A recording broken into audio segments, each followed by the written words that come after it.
احادیث طیبہ کے درس میں آج ہم انشاءاللہ سجدہ سہو کے حوالے سے ہمارے سابقہ درس میں پچھلے درس میں کچھ روایات کا ذکر کیا تھا.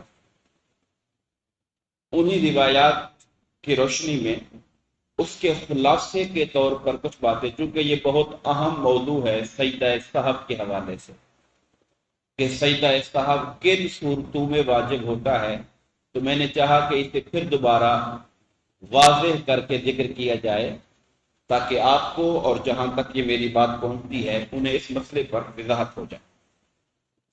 سب سے پہلی بات تو یہ ہے کہ کوئی نماز چاہے وہ فرض ہو یا سنت یا نفل ہو، حتیٰ کہ نماز وتر ہو، جب نمازی اس میں کچھ بھول جاتا ہے اور اس کا وہ بھولنا فرائض کے علاوہ ہو، یعنی نماز میں کچھ چیزیں تو فرض ہیں، اگر فرض بھول جاتا ہے تو اس کی کوئی تلافی نہیں سوائے اس کے کہ آپ بعد میں دوبارہ نماز پڑھیں.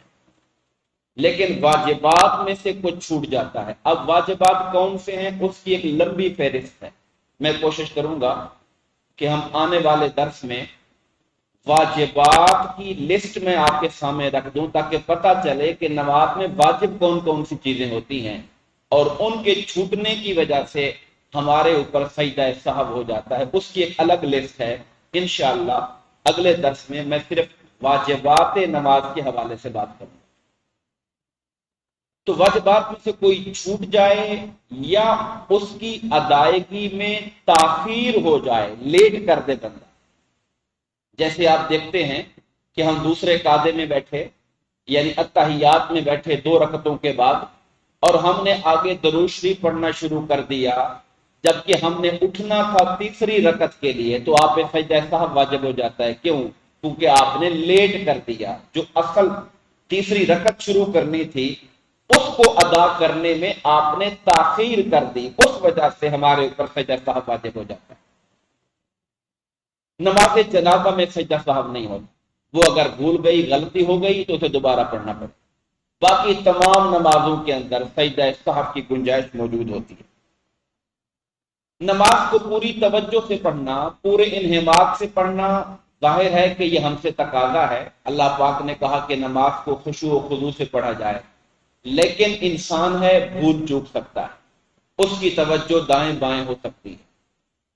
اور ہم نے احادیث پاک میں پڑھا کہ خود وہ ہستی جو سب جنات، انسان اور کائنات کے سردار ہیں، ہمارے آقا کریم علیہ الصلوۃ والسلام، ان کی حیات طیبہ میں بھی ایسے کئی مواقع آئے جہاں پر نماز میں بھول ہوئی.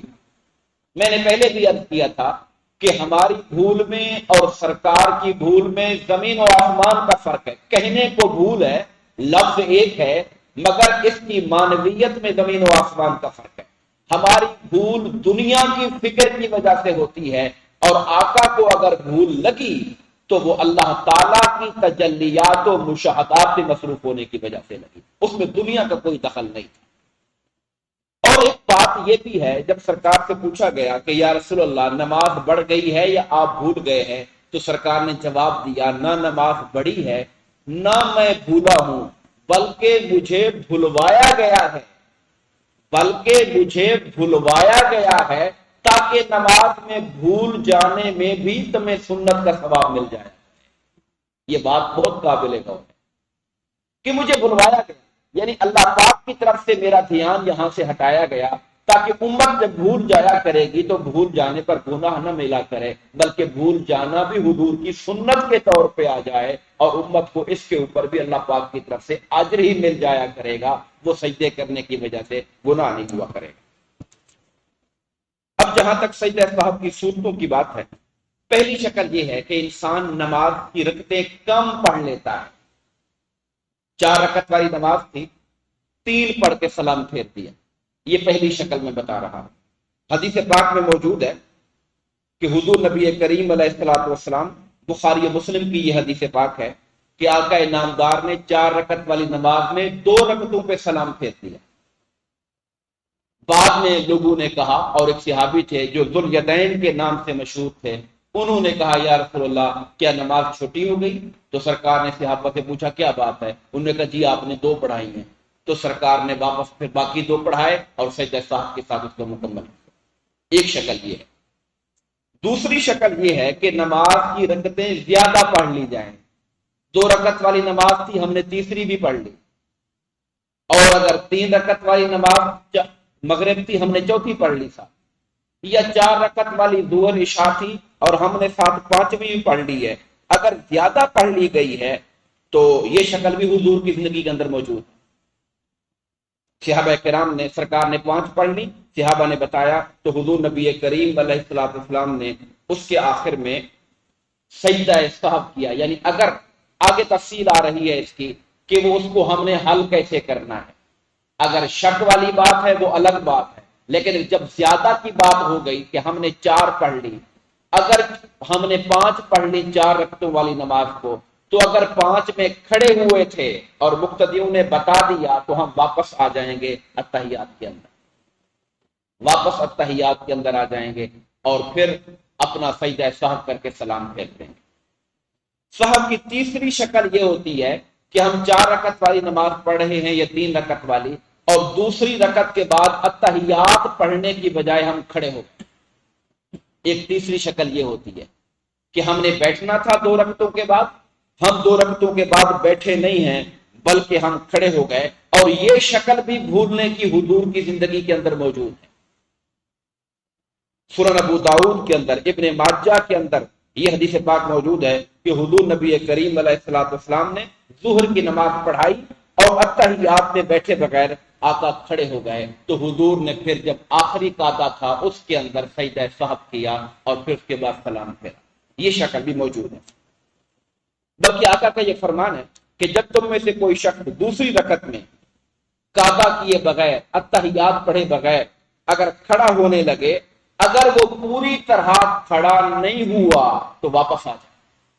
اگر وہ پوری طرح کھڑا نہیں ہوا تو واپس آ جائے، اور اگر پوری طرح کھڑا ہو گیا ہے تو واپس نہ آئے، تیسری پڑھے، چوتھی پڑھے اور پھر سجدہ سہو کے ساتھ مکمل کر لے۔ اتحیات کا جو چھوڑنا ہے وہ سجدہ سہو کی شکل میں اللہ تعالیٰ اس کی کمی کو پورا فرما دے گا۔ چوتھی شکل سہو کی یہ ہے کہ انسان کو اس بات میں شک ہو جائے کہ میں نے کتنی رکعتیں پڑھی ہیں، 2 پڑھی ہیں یا 3 پڑھی ہیں، 3 پڑھی ہیں یا 4 پڑھی ہیں۔ ایسا بھی حدیث پاک کے اندر موجود ہے سرکار کی زندگی کے اندر، بخاری و مسلم کی حدیث پاک ہے۔ سرکار نے ارشاد فرمایا جب تم میں سے کوئی شخص اپنی نماز کی رکعتوں کی تعداد بھول جائے اور اسے شک ہو جائے کہ میں نے 3 رکعتیں پڑھی ہیں یا 4، تو اسے چاہیے کہ اپنا شک دور کرے اور یقین کی بنیاد کے اوپر نماز شروع کر دے۔ یعنی وہ اپنے ذہن پر زور دے، اس کا دماغ جس طرف زیادہ مائل ہو جائے تو اس کو یقین سمجھ کر اس کے اوپر اپنی نماز سمجھے۔ بلکہ آگے جا کر سرکار نے اس کی ایک اور شکل بتائی تاکہ شک کا امکان ہی ختم ہو جائے۔ فرمایا جب تم میں سے کسی کو نماز میں شک ہو جائے کہ اس نے 1 رکعت پڑھی ہے یا 2، تو اسے چاہیے کہ وہ 1 رکعت سمجھ لے، اور اسے شک ہو جائے کہ میں نے 2 پڑھی ہیں یا 3، تو اسے چاہیے کہ وہ سمجھے میں نے 2 ہی پڑھی ہے، یعنی کم والی پر کھڑا ہو جائے۔ اسے شک پڑ جائے کہ میں نے 3 پڑھی ہیں یا 4، تو وہ سمجھے میں نے 3 ہی پڑھی ہے، یعنی جو کم والی تعداد ہے اس کو کنسیڈر کر لے، اس کو یقین کر لے، اور جو کمی رہ گئی ہے اس کو پورا کر لے، اور جو شک والا امکان رہ گیا تھا اس کی ازالے کے لیے 2 سجدہ سہو بھی کر لے۔ یہ وہ شکلیں ہیں جو احادیث پاک کے اندر بھولنے کے حوالے سے نماز کی مختلف شکلیں جو آئی ہیں ان کا ہم نے احاطہ کیا ہے۔ اور یاد رکھیے کہ امام اعظم ابو حنیفہ کی تحقیق کے مطابق سجدہ سہو جو ہوتا ہے وہ سلام ہم ایک پھیرتے ہیں، آپ طریقہ آپ کو پتا ہے، ہم ایک سلام پھیرتے ہیں۔ بعض روایات میں دونوں سلام بھی لکھے ہوئے ہیں، مگر دونوں سلام پھیرنے سے نقصان کیا ہوگا کہ کئی جلدی والے لوگ ہوتے ہیں، وہ سمجھیں گے نماز پوری ہو گئی ہے تو وہ اٹھ کے کھڑے نہ ہو جائیں، اس لیے ہم ایک سلام پھیرتے ہیں اور پھر اللہ اکبر کہہ کے سجدے میں چلے جاتے ہیں تاکہ لوگ سمجھیں کہ سجدہ سہو ہوا ہے، امام کو غلطی لگی ہے۔ ایسا نہ ہو کہ لوگ نماز، بلکہ ہم تو اور احتیاط کرتے ہیں کہ جب ہم اکیلے نماز میں ہوتے ہیں اور غلطی ہو جاتی ہے تو ہم اتحیات پڑھتے ہیں، درود شریف پڑھتے ہیں، انک حمید مجید پڑھ کر پھر ایک سلام پھیر کے سجدہ صاحب کرتے ہیں جب تنہا ہوتے ہیں۔ لیکن جب امام سے ایسا ہو جاتا ہے تو آپ کو پتا ہونا چاہیے کہ امام اشہد ان محمدن عبدہ و رسولہ پر ایک سلام پھیر کے سجدہ صاحب کرا دیتا ہے، تاکہ لوگوں کو یہ مغالطہ نہ لگ جائے کہ نماز پوری ہو گئی ہے، بلکہ جب پتہ لگے گا ابھی تو ہم نے پورا درود شریف ہی نہیں پڑھا ہے کہ پہلے ہی سلام پھر گیا ہے، اس کا مطلب یہ ہے کہ سجدہ صاحب کا سلام ہے، نہ کہ نماز ختم ہونے والا سلام۔